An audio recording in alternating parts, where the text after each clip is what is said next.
In the beginning of 2024, Enshrouded took gaming by storm. Everyone was talking about this game, everyone was hyping up this game, and I were expecting an absolute masterpiece of survival RPG. And then game launched, and it was in early access, and many people enjoyed it, but many kinda did not, and many were kinda disappointed, and they kinda moved on. But now, almost a year and 4 major updates later, I revisited Enshrouded and came to the decision whether it is worth it to buy right now or not. And as always, as every single one of my videos, I'm not gonna be wasting your time and give you the answer right away, and the answer is, of course, resounding yes. Despite everything, even on launch, game was a pretty great experience, but rough around the edges, and the 4 updates made those edges quite smooth, and right now, game is almost must play for any survival RPG lovers. And this turns into double yes if you will find this game on a sale. But right now, let's get into the details and talk about why this game is absolutely worth getting.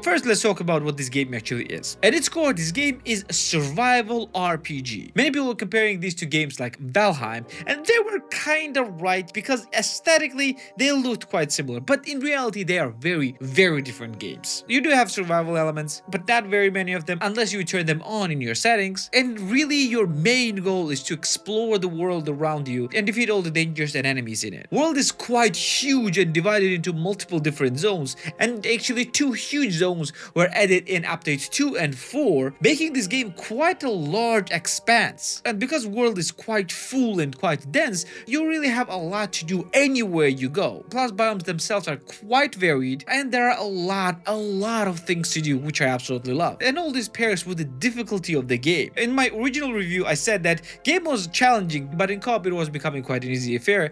And well, they actually fixed this by allowing you to control all the aspects of the difficulty of the game. And you can play with either presets of difficulty or choose anything that you want, like the amount of damage you deal, the amount of damage you can get, the number of enemies, the amount of loot you can get, the amount of XP that you are getting, and even adding like some small gameplay mechanics. For example, you can actually cancel the losing of all your loot when you die, because by default you actually lose some loot when you die and you need to retrieve it. You can just turn this off completely. You can turn on or off all the weapon decays, and you can even introduce hunger and thirst in the game. Well, there is kind of hunger and thirst in the game even without the settings, but they're working as boss. While if you turn them on in this difficult setting, they will actually become a necessity. Basically, you will die without a food. And this difficulty sliders makes it basically a perfect experience anytime you want, and because you can actually adjust the difficulty slider anytime that you want, and if you think that some content is way too hard for you, you can actually make it a little bit easier, and if it's way too easy for you, you can actually make it a little bit harder,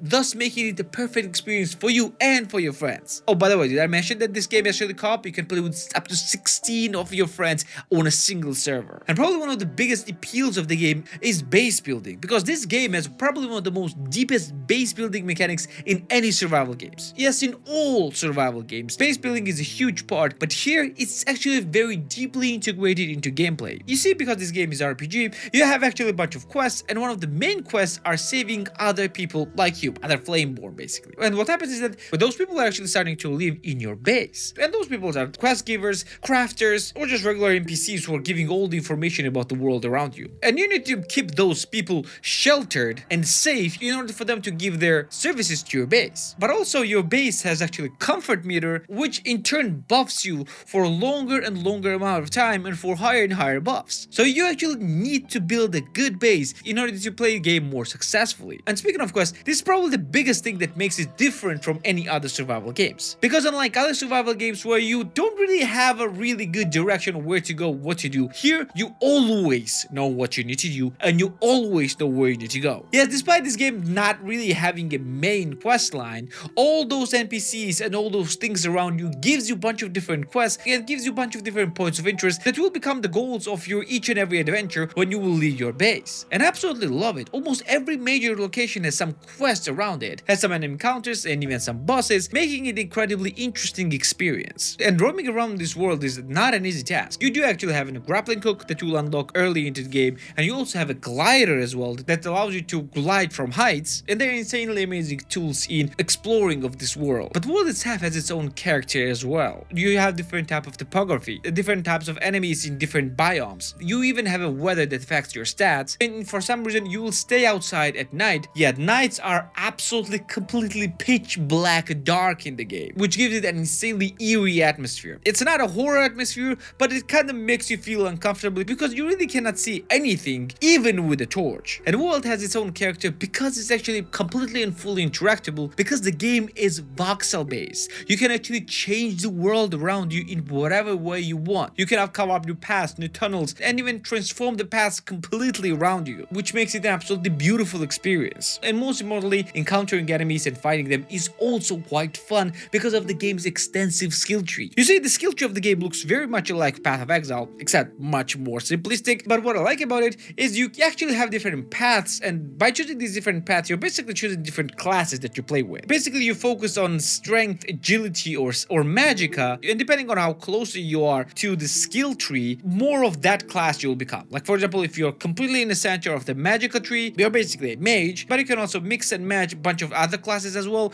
making your own build completely unique. And most importantly, if you're playing it with your friends, you can actually make a bunch of different builds to make fighting enemies and bosses much easier, just like in any other MMO games. And what I like also about the co-op play in the game is that the quests are actually server-wide, meaning that if one of you will complete the quest, others will also get rewards for it. But everything is great if the price is right. So how much Enshrouded will actually cost you? So base price of Enshrouded in early access is $29.99, and deepest discount is only 20% off for $23.99. So was this game worth it for any of those prices? Absolutely. This game is absolutely huge and massive. It's easily a few hundred hours of experience, and because the game is getting huge updates and expansion level updates, you're getting just more and more and more for the money that you spend. And also, game is planned to launch in full release in 2025, so it will probably become more expensive, so I would highly suggest you to get this game as soon as you can. And if you're interested how far game has come and want to know my original thoughts about Uncharted, you can watch my video about it right here. And if you like survival games, you can watch my list of best 27 plus a few more survival games right here as well. Don't forget to subscribe right here as well. This is Brief Day, and I'm going to see you in the next one.